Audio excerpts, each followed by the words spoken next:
So, welcome back to another episode of Story Time with DJ. This one is an incredible story, guys. It literally just happened July 4th. And again, I was not planning on telling this story because it didn't happen whenever I said a month ago, maybe 3 months ago, that I was going to tell 8 stories. And I'll come out with 8 episodes of this. But it was just such a powerful moment that I knew that I had to share it because I think a lot of people are going to relate to this. Um, it happened. It was just such a transformational moment for me because it just reinforces everything that I've been doing that's been leading up to this moment.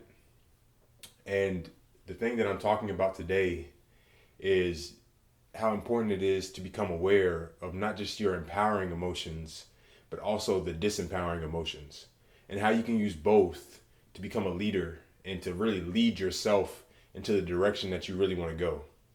And I found that what happened last Monday, was just just so powerful. So I'll just go ahead and get right into it. What happened? So, as you know, July 4th is the 4th of July. Simple enough, right? But really, it's a holiday. It's a holiday that typically is spent, you know, cooking out and hanging out with your family and really relaxing and enjoying the day, that the country is free and everything like that. So, how I spent my 4th of July is I was right here at this apartment, funny enough. I ended up calling the tow truck and having them tow my car away to a Firestone. Again, like I said, I do DoorDash, so I typically, you know, get my car worked on more than anybody. I think I said that last video, and I'm going to keep saying it until that is no longer the case. Uh, but no, I get my car worked on a lot, and Monday, July 4th was no different.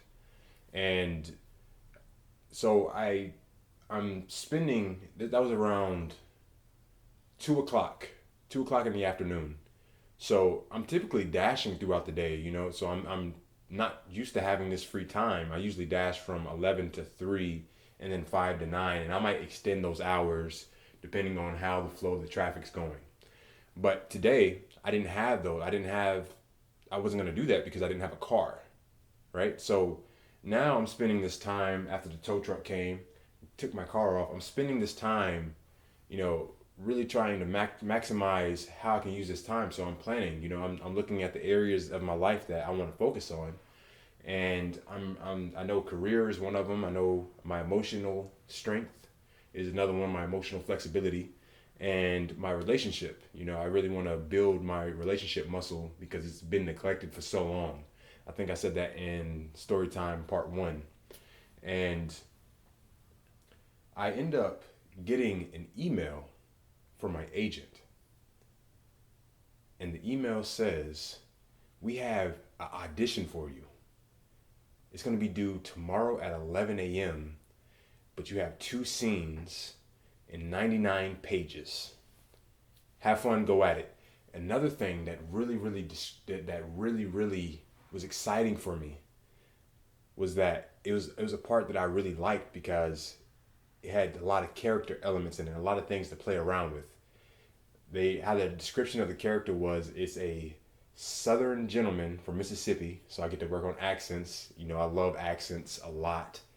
It says he is a effeminate male, so I get to play with my feminine side, and he's wheelchair bound. So it has a lot of character elements that I get to play with, and my mind just starts racing with all these ideas and the visions of this character and how I can play around with it and the fun that I can have for it.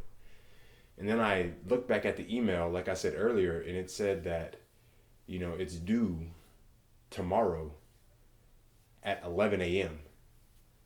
and I have 99 pages to look through. So that fun that I was feeling and that excitement that I was feeling for this character, all these things that I get to do now, that is being blocked out by the fact that I have 99 pages to look through. and to read through to get a better understanding of this character. And through that, I also found, because I'm becoming more aware of the thoughts that's going on in my head because I'm putting more time into that the reason why my focus was getting taken away from the fun that I was having is because my focus was now on not only that it was due tomorrow at 11 a.m. and 99 pages, but it's also getting preoccupied by thoughts that I'm not even consciously having. These are subconscious thoughts that are happening, saying, how can they send a 99-page script and it's July 4th? How don't they know that we are all out hanging out with our family? July 4th is for holidays. It's for cooking out. It's for friends. It's for family. And then there's going to be fireworks at night. How can they expect us to get this done? And I'm feeling myself getting very frustrated at these thoughts because these thoughts, they affect us even if we don't know if we're having them. They still affect our emotions. And I'm feeling myself getting more and more frustrated, more and more stressed at these thoughts that I'm having. And I'm trying to rehome my focus so I can get back to the audition, so I can really look into it, so I can make progress on it. But I keep getting pulled away by this frustration and this I'm like, let me remind you, at the top of this story I said that I'm not doing any of those things that my thoughts are saying that an excuse for not being able to do this audition. Like, I'm not eating out with friends. I'm not hanging out with family. I'm not gonna watch the fireworks because I don't have a car right now. My car is at Firestone. I just got it towed, so I'm literally spending this time looking into how can I invest this time into more of the areas that I want to work on, which is my career. So like the thoughts didn't really make sense, but I'm still getting frustrated on it. So I said, let me really look into these thoughts. Let me not ignore them. Let me really sit here and look at what these thoughts are even talking about, because maybe there's something deeper here that because it's a lot of times we may try to hide the bigger problem with like these superficial problems, even though these superficial problems may come with a lot of frustration, but there may be something underneath the frustration. And this is what I'm learning. So I said I can't focus on this audition, so let me really focus on and dissect these thoughts, because they're not making sense to me. So I start looking at the thoughts, and just to keep it really brief, what I found out, the reason underneath those thoughts, what those thoughts were covering up, was the fact that I had all these ideas in my head and these visions. Like I said, I was seeing, and I was even hearing how the character would sound like with the effeminate Southern voice, and how he would move, knowing that he's paralyzed waist down and he's been in a wheelchair for this long.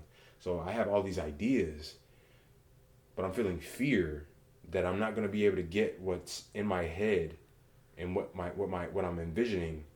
I'm not going to be able to put it out into reality and really get it out how I want to without it feeling inauthentic. Because I'm one of those people who, if it doesn't feel right, no matter how it sounds, no matter how it looks, if it doesn't feel right, I have a problem with it. And it's something I'm working on myself, but sometimes it's a very good thing, because it can be, I never want my performance to be an imitation. I want it to be, embodied. I want to embody my performance. And I was really afraid. I was feeling fear of not being able to do it good enough. So I'm feeling that fear of not being good enough. And not only was I feeling the fear of not being good enough, but I also found out, after looking at these surface level thoughts, another thing that it was covering was this fear of rejection.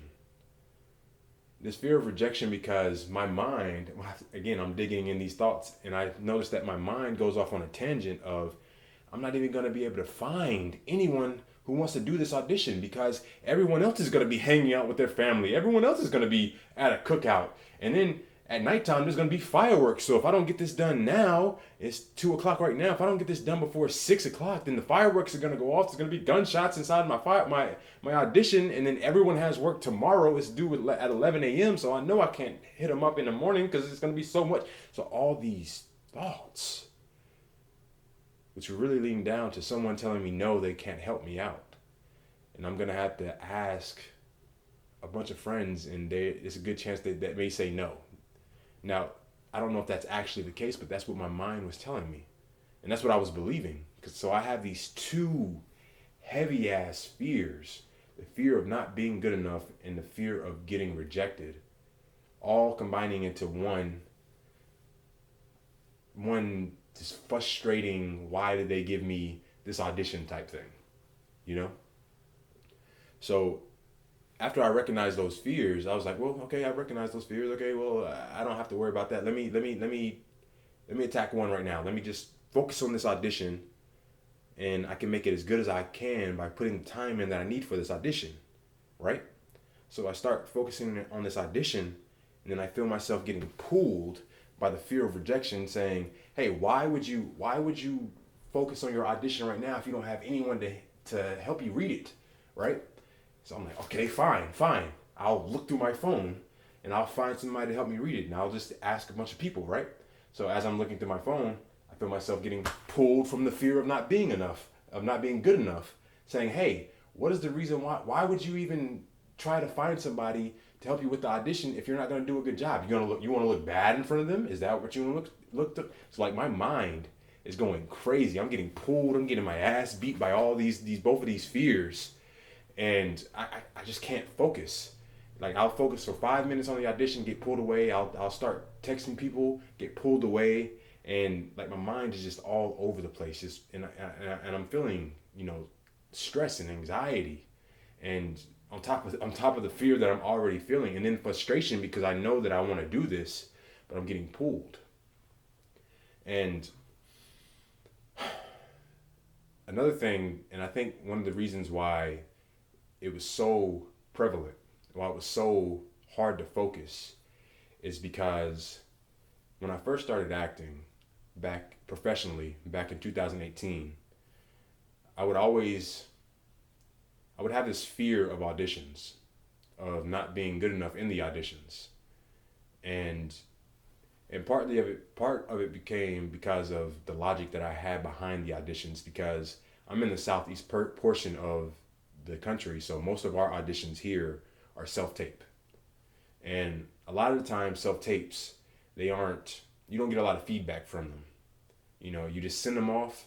Maybe you hear something back. If you get a call back, then you kind of get feedback. But if not, you don't get any feedback. So in my mind, I was telling myself, well, what is it that I can improve on? I don't know if I did any part of that was good or not. How can I improve on that? And so I would start getting stressed anytime I got an audition, because I'm trying to apply all these techniques and all these little things that I'm doing to the work. And I don't know if any of it's effective or not. Again, I'm trying to think that, what it is that they're trying to see. That was one of the reasons why, it was very flawed logic. But back in 2018, I'm just going with what I know.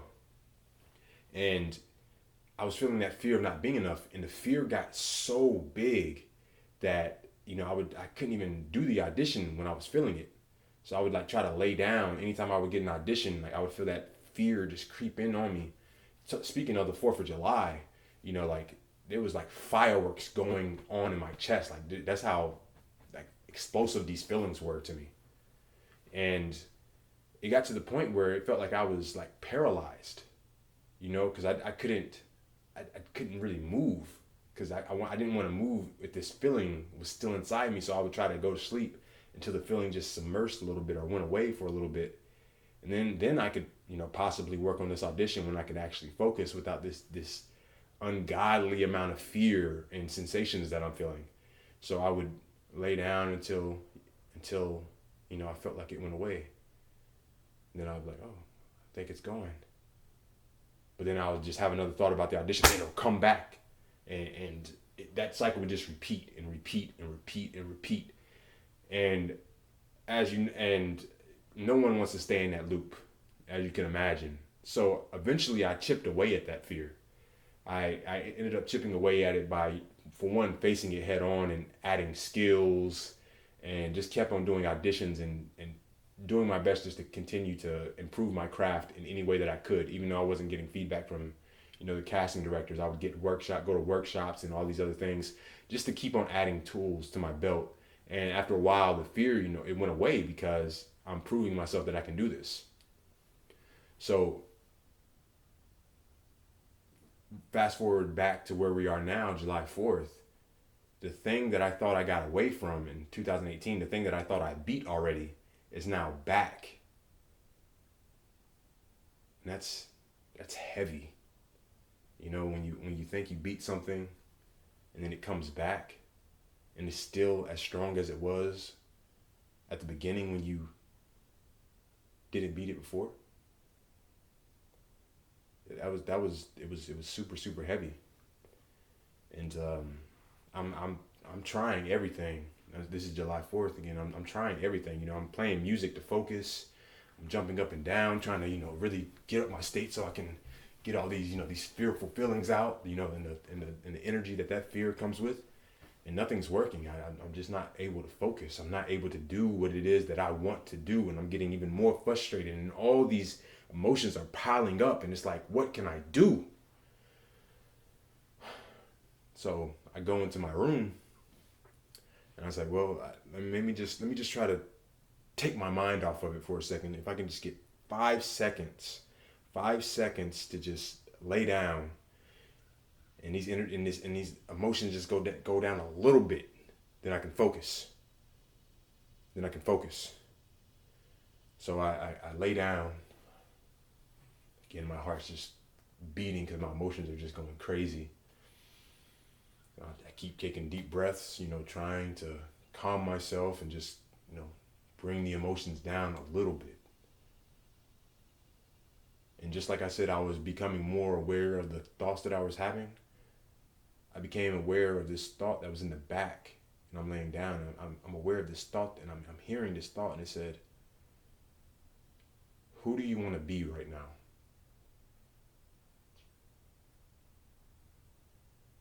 What? Who do you want to be right now?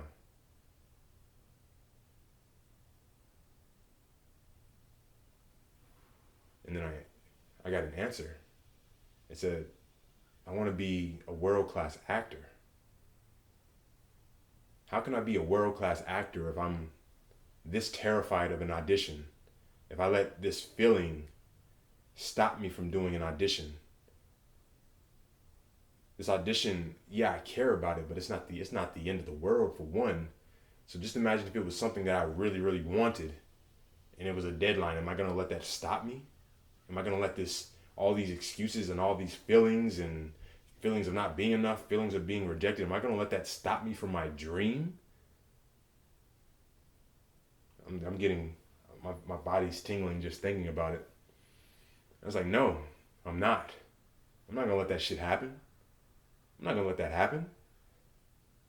So I sit up and I say, okay, well, I'm not gonna let that happen. I'm gonna be a world-class actor, but I have to deal with these emotions. I have to actually face these emotions head on right now.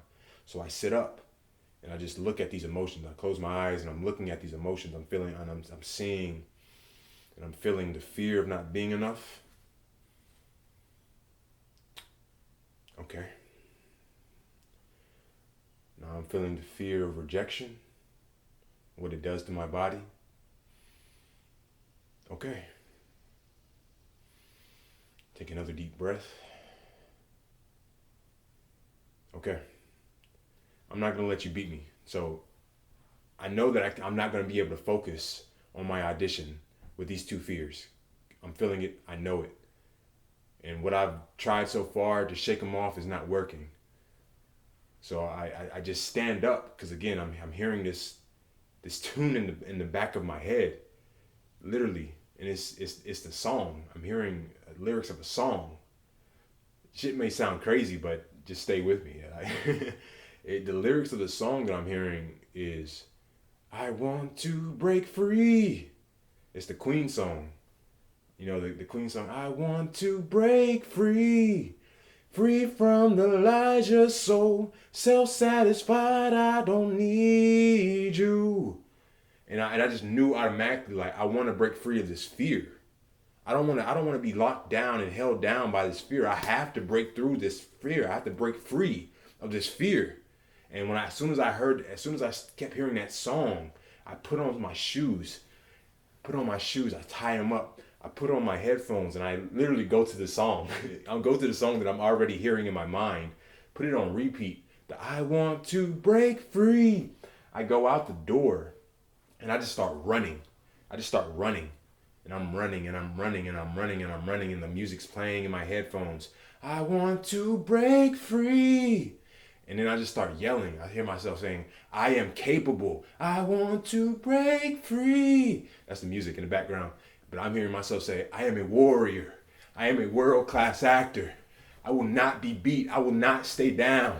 I will do whatever it takes to get this thing done. I am a warrior. I am a world-class actor. I want to break free. And like I'm just saying all these empowering things, and I'm getting juiced every time I say it, every step my body is taking, every mile that I'm running. I don't even know how long I ran, but I ran the entire time. By the time I got back to my apartment, I slowed down, but I never stopped running. By the time I got back to my apartment, I'm drenched in sweat. Drenched in sweat.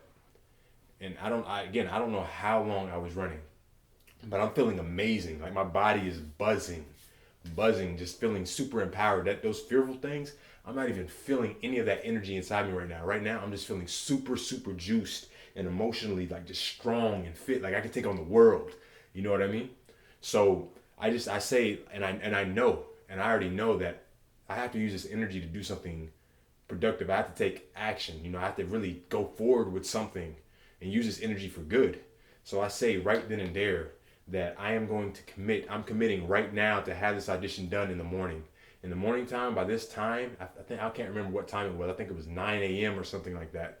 That I'm going to have this audition done. I don't give a damn what I have to do. I don't give a damn if I have to redo the audition myself. Pretend like I'm hearing somebody, do the scene, and then after when I'm editing the audition, do a voiceover for the other lines, for the other characters that's in the scene. I don't give a damn what I have to do, but I know that when this audition comes at 9 a.m. in the morning, that it's going to be done. That's my commitment to myself. I promise that. And that was my massive action that I took. And again, it's actually funny, now that I'm thinking about it, that, you know, I'm drenched in sweat and I don't know how long I'm running, but I do know that the shoes that I picked up, the shoes that I put on was not the best running shoes to pick, because when I took those shoes off, I had blisters on my feet, but I didn't even care about that because again, the motion, the juice that I was feeling, like I didn't feel any of that pain. After I calmed down, I felt a little bit of the pain, but that's not the point. The point is that I took action. And then that following morning, after I did the audition, which by the way, I ended up getting my mom. I got my mom to read the audition for me. And by the way, my mom did a fantastic job. If you're watching this, you did a fantastic job. I know I told you that already, but again, you did amazing. But it was literally one of the best auditions that I've done in a long time, because I was just so committed to doing what it was that I wanted to do. I got most of my ideas out. Like everything that I saw in my head, what I wanted to do with the character, I got it out. And I knew that, you know, my goal was not perfection. My goal was not to do, you know, the perfect audition. It was literally to do the best job that I could. And I knew that that wasn't going to be possible in the state that I was in the day before. If I would have just allowed myself to continue to look through the audition and hoping that, you know, by the time I do the audition in the morning time, that those feelings would go away. I knew that I had to take action right then and there to get rid of those feelings, to actually take charge of my focus and take charge of who it is that I want to be and do the things that I need to do to be that person. So really the point of this story is that once we become aware of both our empowering emotions and our disempowering emotions, we can start to use those to move in the direction that we want to move to. And it's so important because if we're waiting for something to happen, if we're waiting for the feeling to go away, or we're waiting for someone to come through and, you know, say, hey, you have an extension on this audition, or hey, do you need help with an audition? Like, none of that shit is really gonna happen. That's a fairy tale world. You know, we have to take action for the things that we want. And it's very hard to do that if we're allowing ourselves to stay in these disempowering emotional states. But we have the power. We have the power once we become aware of it. And you have to, and I'm not saying the first few things that you do is going to work. The things that I was doing, I was jumping up and down, I was playing music, that's worked in the past. But it wasn't working when I needed it because those emotions were just so strong. So I kept trying shit until it did work. I kept running until I felt juiced. You know what I mean? Until I felt like that tingling and that buzzing that I was feeling in that empowered state, like I could take on the world. I didn't come back until I felt that. So you have to do what it takes until. And it was just such a powerful lesson for me. And I know that that's not going to be the last time I feel these emotions. Or some other emotions that takes off my focus, takes me away from what it is that I'm trying to do. I know it won't be the last time. I know that for a fact because it's already happened. Today is July 11th, and I've already had 2 other things that happened. You know, life happens. But for the simple fact that I know that I have this tool set of things that I can do, I never stay down. I won't stay down. I have too much of what I'm going after. I have too big dreams to chase after. You know, I'm not gonna give up on it. I'm not gonna let something as fleeting as emotions to stop me, especially disempowering emotions. When I know that I have that there's ways, there are definite possible ways because I've done it to get out of that. So we have so much more power than we can even expect, guys. So I just wanted to share this story because it was just so powerful for me. Now, I'm thinking maybe I could share a clip from the audition. I don't know. I'm gonna have to think about that. But I hope you guys enjoyed the video. I hope you guys got something from it. And if you've seen something that you like or something that you didn't like, please share it in the comments. If something resonated with you, please let me know. And again, I'm super happy that I'm doing these videos, you know, because like I said in the beginning, I didn't know that I was going to tell the story because the story didn't happen yet. But really these stories are helping me become more present in life and really take on these challenges that are coming at me rather than, you know, just ignoring it and thinking that it's another problem. No, it's actually another possibility for me to grow. And the more I grow and the more challenges that I face, the more I can share. So I really hope that I tell more than 8 stories. I know I only have 8 stories that I said that I'm committed to telling, but honestly, I hope I tell 30, 40, because that just means that I've had a hell of a year. I'm going to experience a lot of growth if I tell 30 to 40 stories. So I'm just super happy that I was able to tell this story to you guys.